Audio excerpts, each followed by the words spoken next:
Ooh, yeah. This thing is absolutely massive.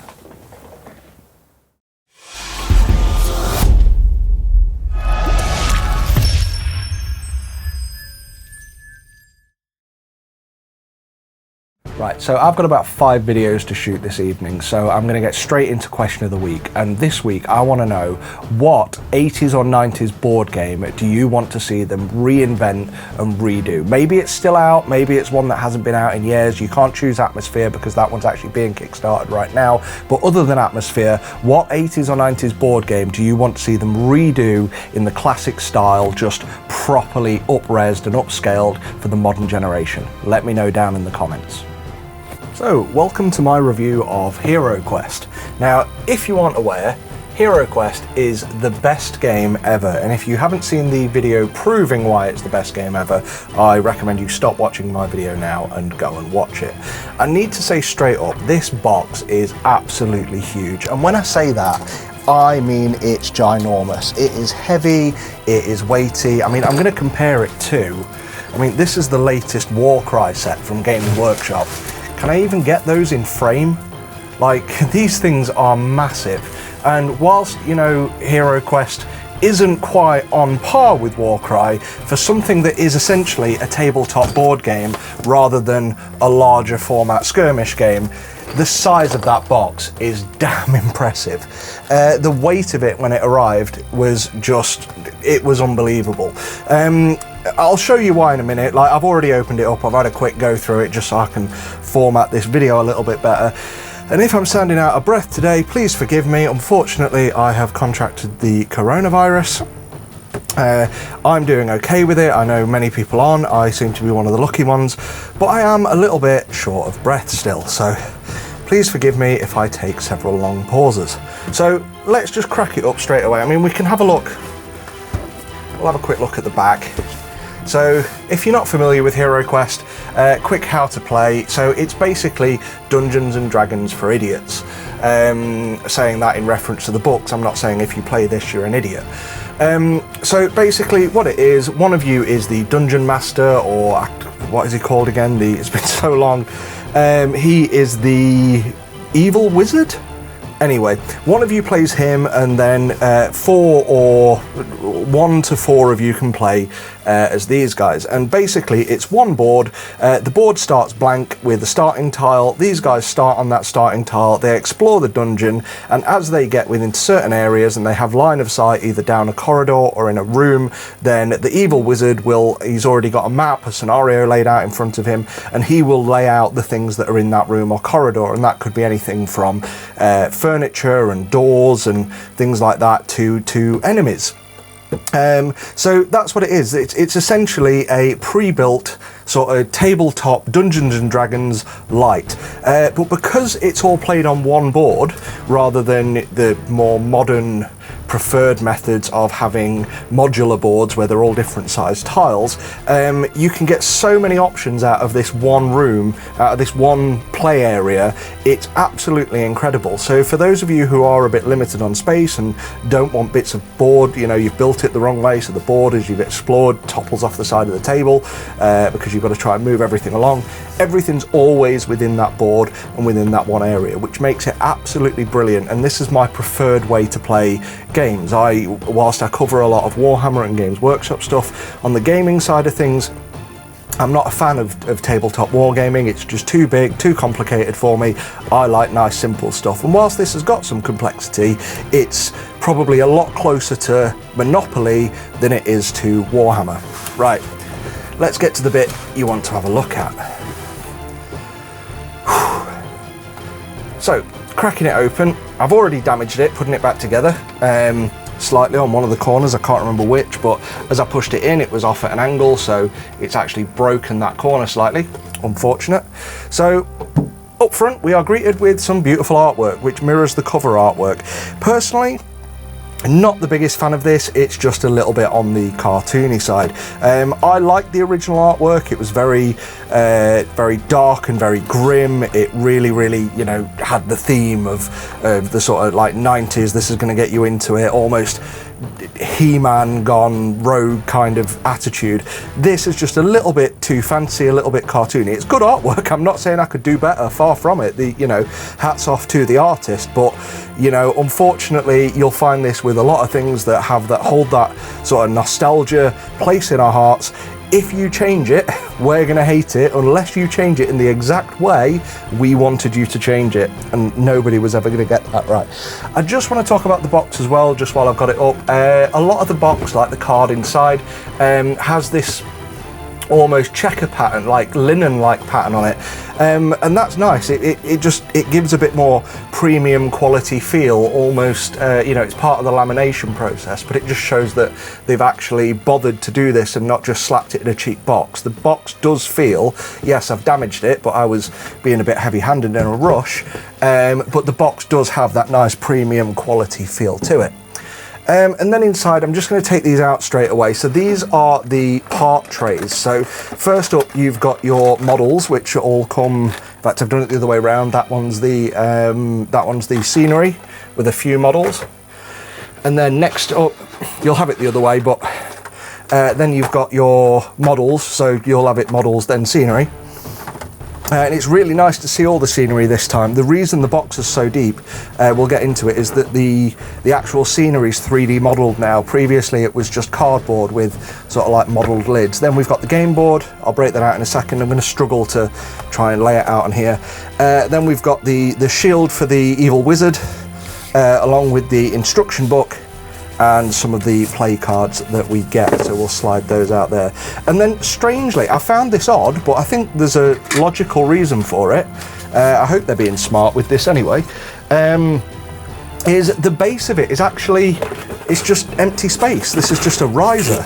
So maybe they're trying to make it seem more premium than it is, but this box comes with, what is it, 80 models? Like 70 or 80 models in it, so they really don't need to do that. But my hope is their intention of doing that is so that you can fit maybe the expansion pack trays, or although they're a bit deeper than that, but you can fit more bits in the bottom, which would be cool. They're considering the future if that is the case. It may just be that somebody got the dimensions wrong and then they went, oh great, now we're gonna have to put a riser in it. So yeah, onto this. So similar to the box, it's got that sort of like checkerboard, almost linen effect, textured material for the lamination pattern on there. This feels, it's better than the original, but it does feel a bit flimsy. I mean, all it has to do is stand up and it can do that. And then, so what you've got here is for your evil wizard, it just gives you a chart, like the movement and things like that. Just some quick notes on how to actually move your enemy forces. Then you've got these, little pop-out dungeon tiles. So you've got blockers there, school tiles. You've got your starting tile for where you come up into the level of the dungeon. They are all double-sided, and once again they have that, although it seems a bit finer this time, that slight lamination texture pattern on them, which just gives a nice premium quality feel. As for popping them out, they do snap off quite easily.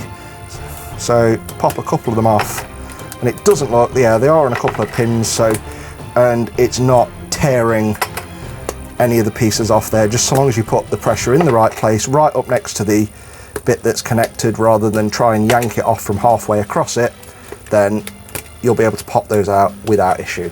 And then what you don't get in here that I've seen so far is any kind of little Ziploc bag or something like that, which a lot of the premium games now do tend to give you. So these are just going to be loose in the box until you can either get or supply a different storage option.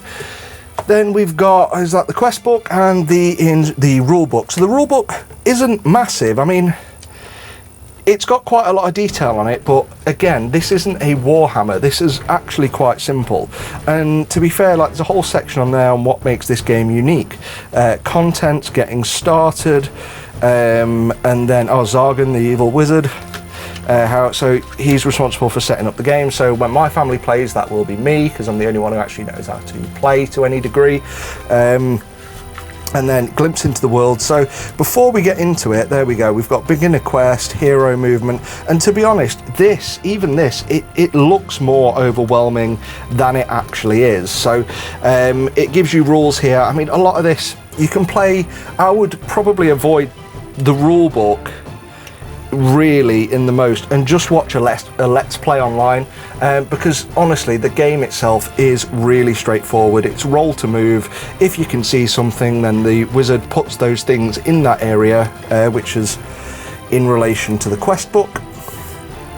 So we'll start with, I don't want to spoil it, quest 1, the trial. Ooh. So that's a bit of a weird thing. I don't feel comfortable folding this out.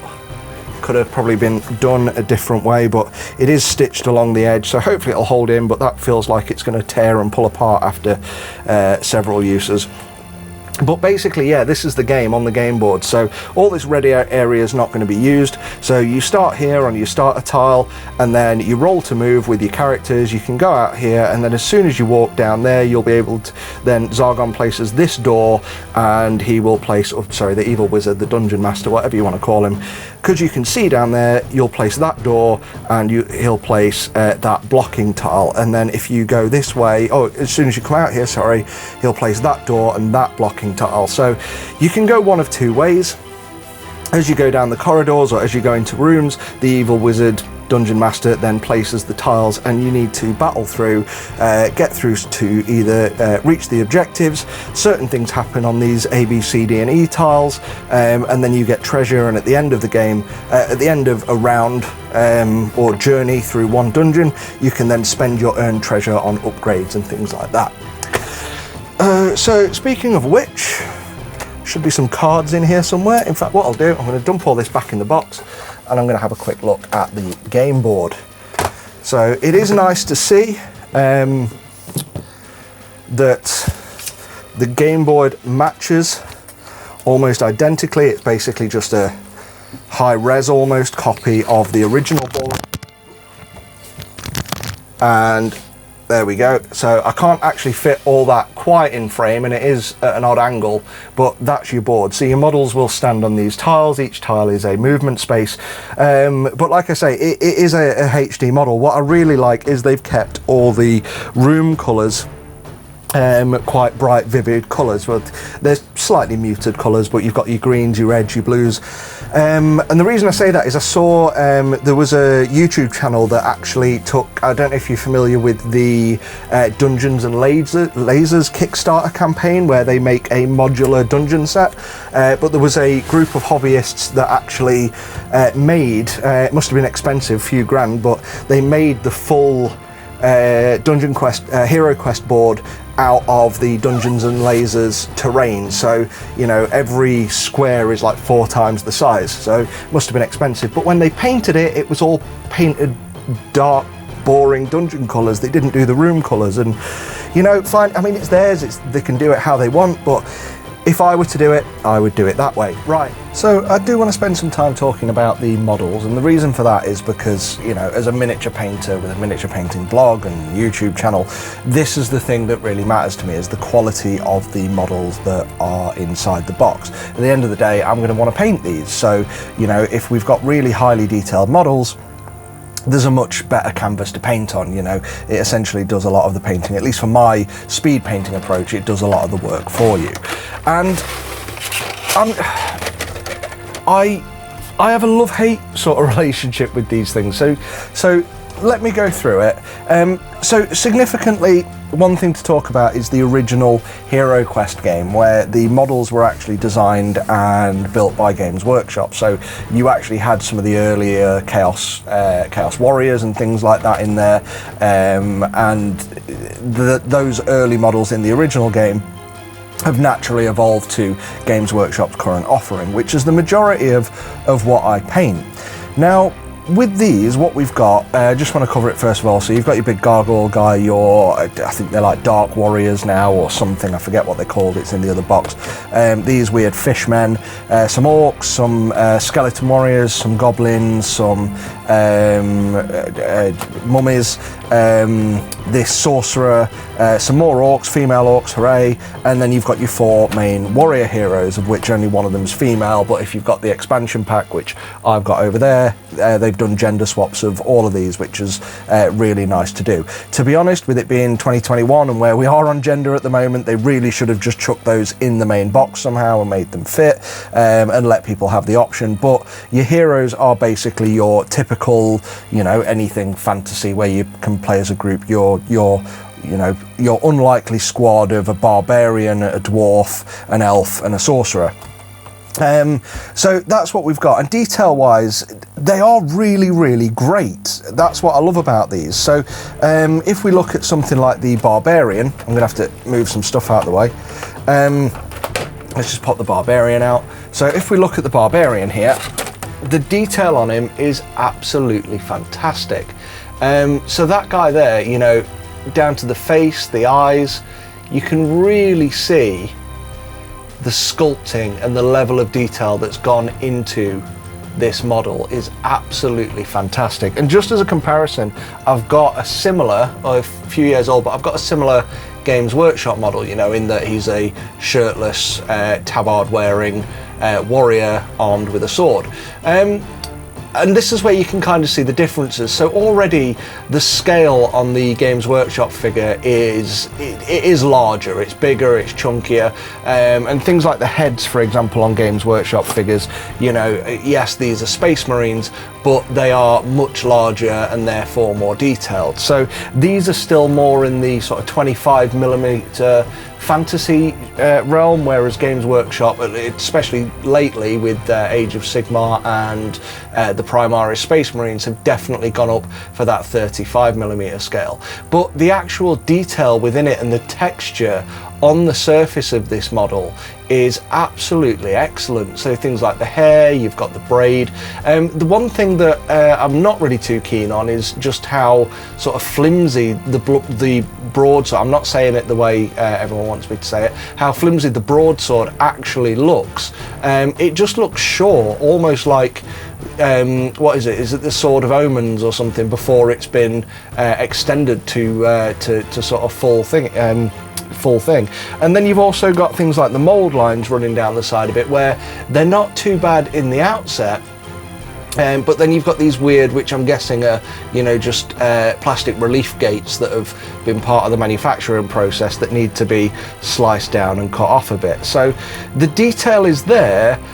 I think I would have just expected, or sorry, not expected, I think hoped for would be a better way of putting it, a little bit more. But the thing you've got to be aware of is, whilst you can paint these are game pieces. They're not intended to really be, you know, built and modelled and used as display pieces, which is unfortunate, because with how popular HeroQuest has been, unfortunately that means that we've already got 3D printable and you know, available for sale sculpted proxies available from several other companies, or even free online. Again, I like the pose of these, I like that they're official, but it's ever so slightly smaller, ever so slightly flimsier. I mean, just the flex in that plastic, it's very rubbery, and things like the mold lines are going to be a bit of a pain to clean up. There's no really, the model's not offset, you know, in its sculpting, for example, but cleaning down some of these mold lines is going to be a pain, and especially due to some of the texture in the likes of the tabard, I'm going to end up losing that in doing some of the cleanup. Another comparison, for example, I just want to get onto things like the packaging for this. So this is great for transport because nothing's going anywhere, nothing's falling out, even the dice are in there nice and tight. But unfortunately, this means if I'm not really going to start painting these guys until I've got a better place to put them, because once he's painted, I don't fancy snapping him back into place and ruining my paint job. So yes, this is great for transport and for sale, but I'm looking forward to the likes of when Feldir, or I think is it Battle Box or Battle Cases, release a foam insert tray for this. In fact, I was talking to one of the sales guys from Feldir this morning, and theirs is coming in December, so I'm eagerly looking forward to that, and hopefully I can get one of those to store all this in. But additionally, like just because of how tight this is, things like that where the mace on this Chaos Warrior has been bent over, and that is actually another good one for comparison. So, you know, the detail and level of texture on things like the shield there, is that an Assassin's Creed logo, is absolutely fantastic. And then you've got the skull as the body armor, which is really, really great, and the texture within the cape just looks absolutely excellent. But then obviously we've got this damage here, and unfortunately, because of how flexible it is, I don't know if you can see there, but as I try and bend it back, you can see it's already tearing away. So that has become less of a mace and more of a flail. And then also around the edges of said mace head, you've got all these extra sprue, just basically loads of bits of extra plastic that have gone beyond the actual mold. So that's called flash, what you've got round at the edge there, and that's going to need some cleanup if you want the best paint job. We can actually compare him. So here's, for example, the, you know, how Games Workshop evolved, and once again, you know, you can see the scale, things like the head, the size of the head suggest the scale. You know, it's almost Games Workshop, a little bit cartoony. This is certainly a lot more realistic in things like the height, and the body proportions are a lot more realistic in this, whereas this guy's got a massive head. You know, he's a very chunky fellow, almost Space Marine like, but you can see how these have evolved to be much more rigid models rather than, you know, this guy here. But what this means is, whilst this has got more detail on it, the rigidity and the surface area of this allow me a lot more play in what, you know, in just getting some surface level texture on the actual model, whereas this, you're kind of a bit limited by what's on the model itself. So depends how you want to look at it. Swings and roundabouts, obviously I prefer these. These are made to be painted and showcased. These are good, but I feel like we're going to get some challenges in there. And then also things like the texture of the base, how it's just flat on top, is a little bit disappointing when these guys should be within a dungeon. So another thing I just want to quickly talk about is the dice. So originally you had wooden dice.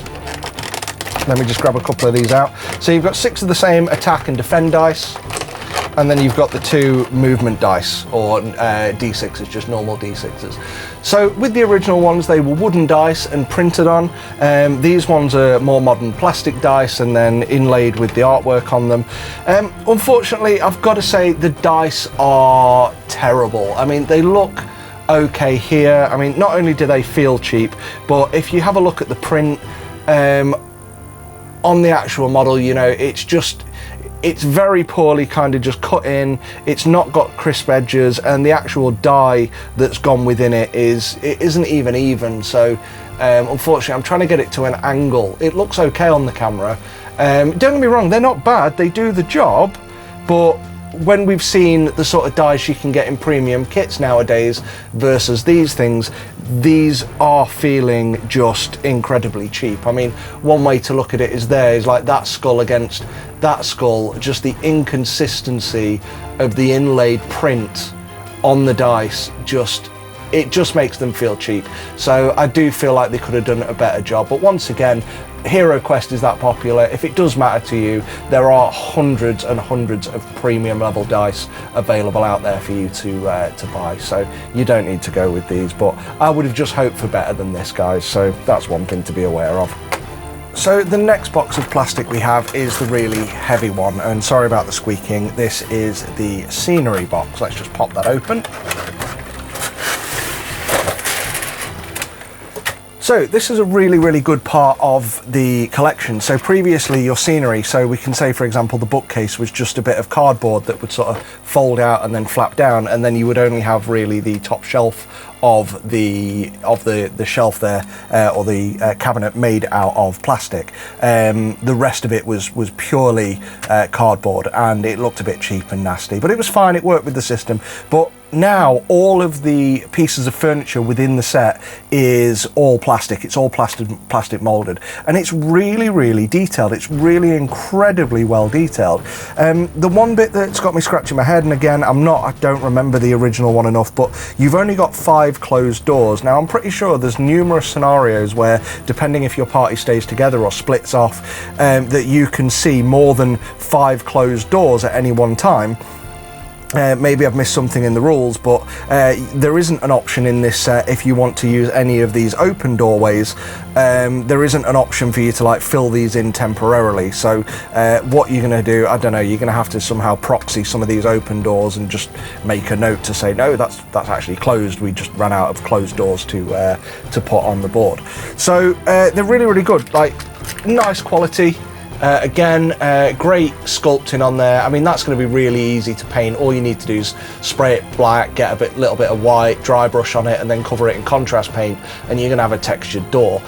Really, really high quality painted, really, really easy, which is absolutely great that you can do that so simply. And the rest of them, you know, lots of stone, lots of wood.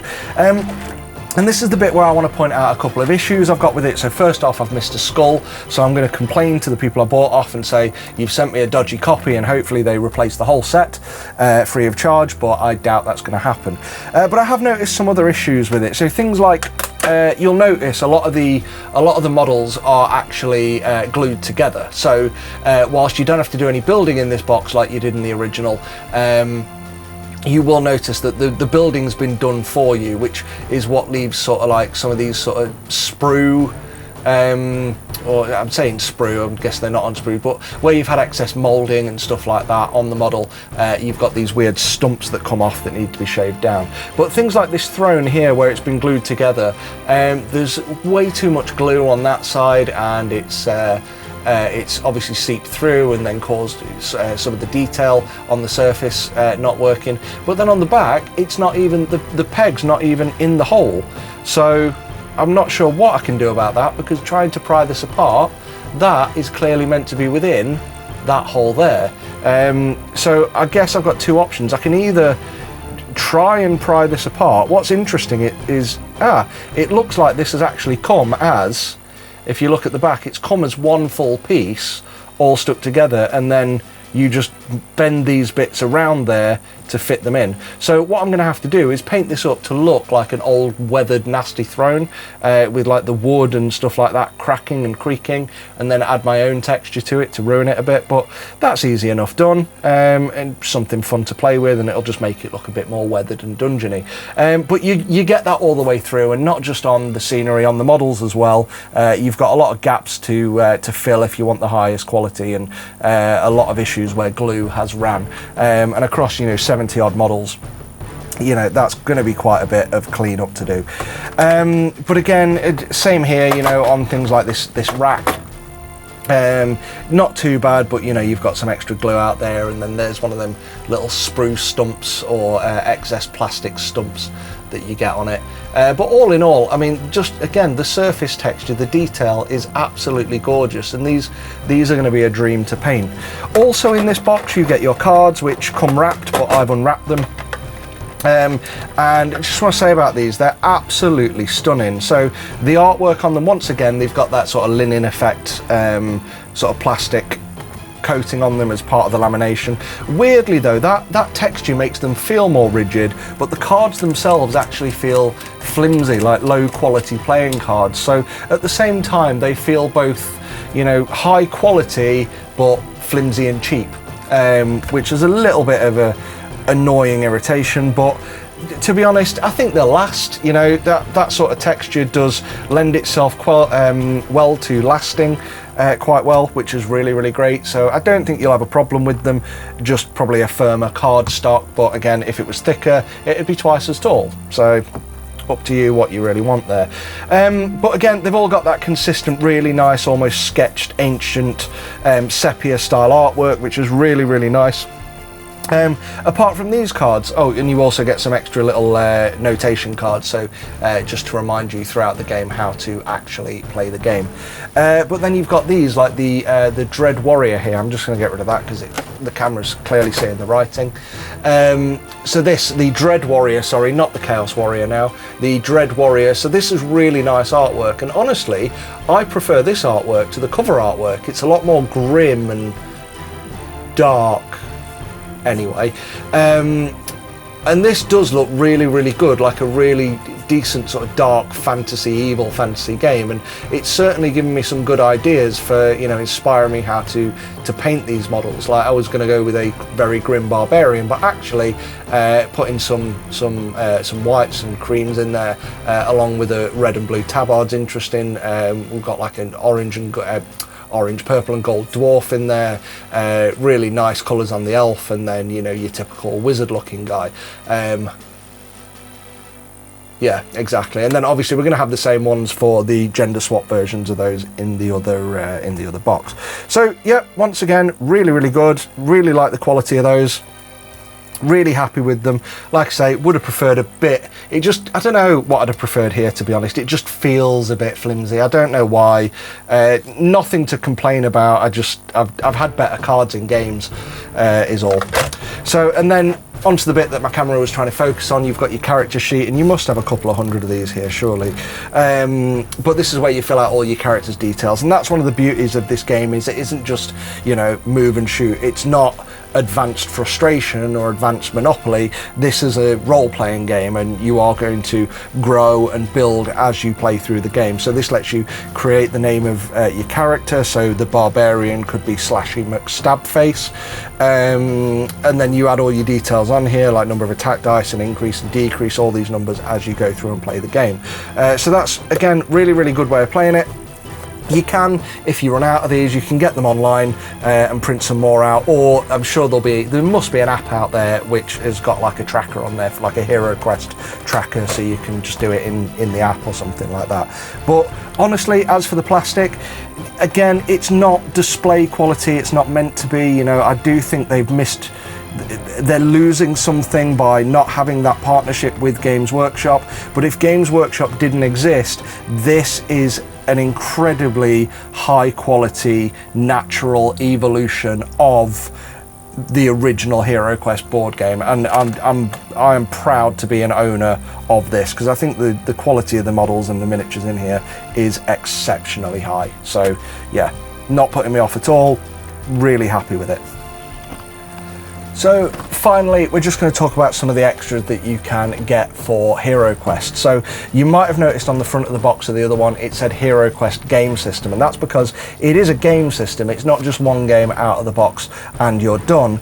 The beauty of HeroQuest is, due to its popularity back in the day, it did have expansions to the game. Using the same board, a couple of little tweaks on it, we'll get into that, but using the same board, it did have some expansion packs, which is basically more quests and a few extra models and a few more things to attack, and a couple of slightly, not different game mechanics, but events, things that can happen throughout the game. And the good thing about this whole Kickstarter campaign is, if you went with the top pack, you got both of the expansions that they made for the new HeroQuest as part of the reward, and then you also got these the mythic tier contents, which is the box of all the extra unlocks that came with the game. So what we do know is the beauty of HeroQuest is, fantastically, this isn't, hey, you've backed it, you've got it, you're the only ones who can get it. Unlike a lot of Hasbro's recent things, they are actually going to be releasing HeroQuest to retail. So from what I've understood, at the very least the pre-orders are going up soon, but my local store, my local hobby store, for example, has already posted on his Facebook page that he's going to be releasing this, and he's indicated that they should be available and ready for Christmas. So even if you miss the campaign, you can at least buy HeroQuest for Christmas. The expansion packs, however, I don't believe are going to be out until the new year, and the mythic contents, there's nothing clear right now that suggests that these will be available anywhere outside of already being a backer and subscriber. So the general contents of these, we'll just go through the two of them. Now, I don't know if these are remakes of the original expansion packs. I'm not that familiar with the original ones to comment on that. But the beauty of HeroQuest is there are tons and tons of fans out there, and those fans have basically written their own quests. So you can never really run out of quests to do, and you can always make your own. The original book came with a make your own quest in the back of it, and the beauty is now, we'll get onto that in a sec, but you know, several and very popular people such as celebrities have made their own. So what you get with these quest books is you get some new cards, some new abilities, some new spells, some new enemies. We were talking about gates earlier, so here you've got a special kind of, I'm guessing that's some sort of demon gate, and then some other kind of what looks to be some sort of mystic gate, which would make sense. This is Return of the Witch Lord, so some kind of corpsey skeleton. You've got a lot more of these guys, so again, load more skeleton warriors, different type of zombie. Oh, you've got a zombie now, and then you've got your mummy there, but you also get some additional tiles, and a lot of these have different effects. But also you've got this, which is the throne room, and it's not double-sided this time, but a lot of these tiles you can lay down as additional sort of furniture, scenery. This one here, for example, it changes the dynamics of some of the rooms somewhat, so they actually lay over the original game board. And then additionally with Keller's Keep, you also get a couple of cards. So I think one of these you started in a tavern, I can't remember where that, oh, that's an extra, but again you get some extra tiles that just do some different things. I think these are bridges, I'm not really 100% on it, but there we go. And then in here again you get some more orcs this time, you get another couple of gates. I think these are the same, yeah, you've got like the demony gate, some more cards, a lot more orcs, and more, I don't know what they're called, fishmen. We'll just go with fishmen. And these books also give you, in the same sort of detail, a lot more quests to go on there. So what have we got? So up to page 7, 8. So up to page 8 is not quests, and then you've got all the way through to the end. So, oh, in fact, the quests are numbered. So there we go. Oh, there's stairways, short and long stairways.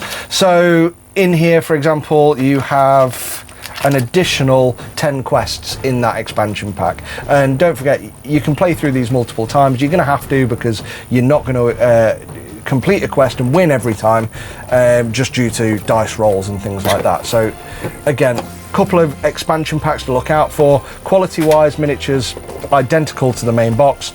I can't see them changing it. You know, we're not going to get any higher quality miniatures or anything like that, and if you are wanting better ones, again, there are proxies available online.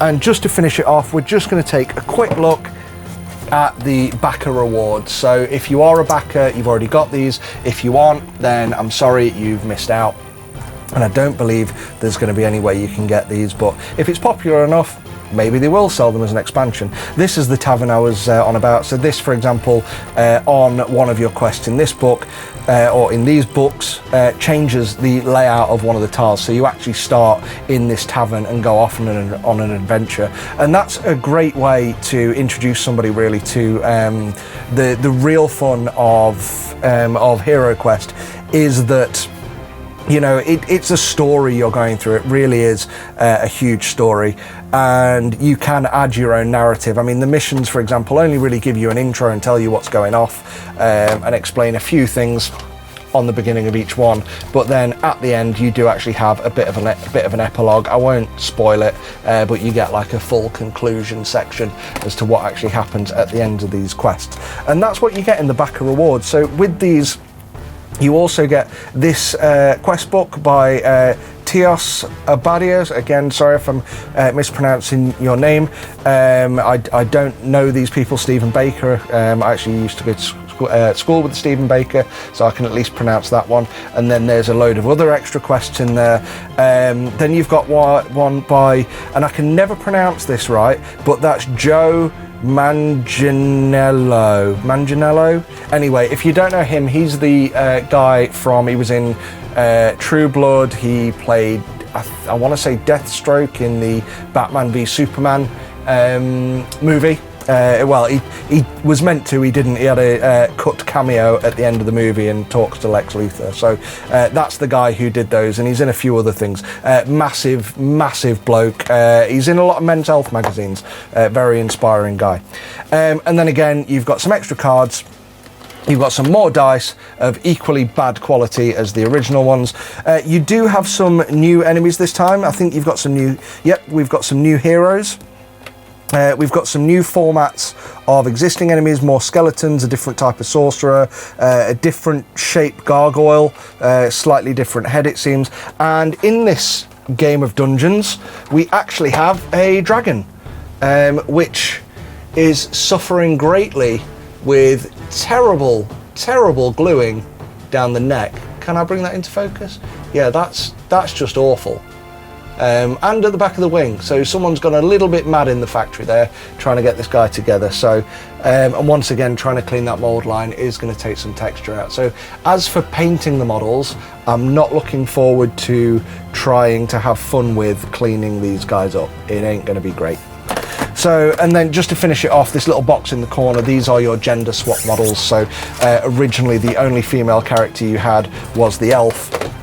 This time you've actually got, with this expansion pack, you've got the barbarian, the dwarf, the elf is now male, and you've got a female wizard. So there we go. Why that wasn't included in the main game, especially with the, you know, popularity of choosing your own player, I really would have liked to have seen, at the very least, the gender swapped characters be part of the main game and actually move those to the main game. I don't feel like they deserve, not deserve, that's not the right way of putting it, but I don't feel like they warrant being in their own box. I get that it was a backer extra, but the extra should have been to, once we've hit this milestone, we'll put that in the main game. So that's it, guys. Honestly, this is one of the best value things I think I have ever purchased. Yes, it's expensive. When it comes down to it, it is an expensive game. It's not cheap. It is going to cost you some pennies, but the size of it, the scale of it, and how much you can get out of it. I mean, it says 14 plus, but I am going to play with my kids who are 5 and 6 years old, and I'm going to get them into this type of game system early, because it's a lot easier to learn this than it is something like Warhammer. And at the end of the day, you can play it and let them think about it, but so long as you've got a decent DM, then anybody really can play this game, and you can guide them through it. Because as much as the dungeon master, the evil wizard, as much as the evil wizard is really the antagonist of this game, it's more about the book is more the antagonist. The evil wizard's really just following the book, because all he's ever going to do is choose attack. That's pretty much it, and lay things down on the table. So it's also that person's job to guide the other players through the game and make sure everyone has a good time, and build out a story with it as well. So long as you've got a decent evil wizard, not DM. As long as you've got a decent evil wizard, that's it. But in summary, I love the game, excellent value. If you're into board games and want something that's just a little bit more but nice and simple, this is endless fun, and once you've got the mechanics of it down, it is absolutely spot on. I would have liked higher quality miniatures, but that's from the point of view as a miniature painter. Even though I don't have higher quality miniatures, I'm still going to be able to get a lot of enjoyment out of painting what I have in here, because so few people have painted them. But you don't need to. You can play with and enjoy this without doing any painting whatsoever. So that's it. That's all from me. That's all from Fohammer. Don't forget to like, comment, subscribe, tell your friends, and yeah, leave a comment. Answer question of the week. What board game system do you want to see make a comeback? Thanks. Bye for now. Fohammer out.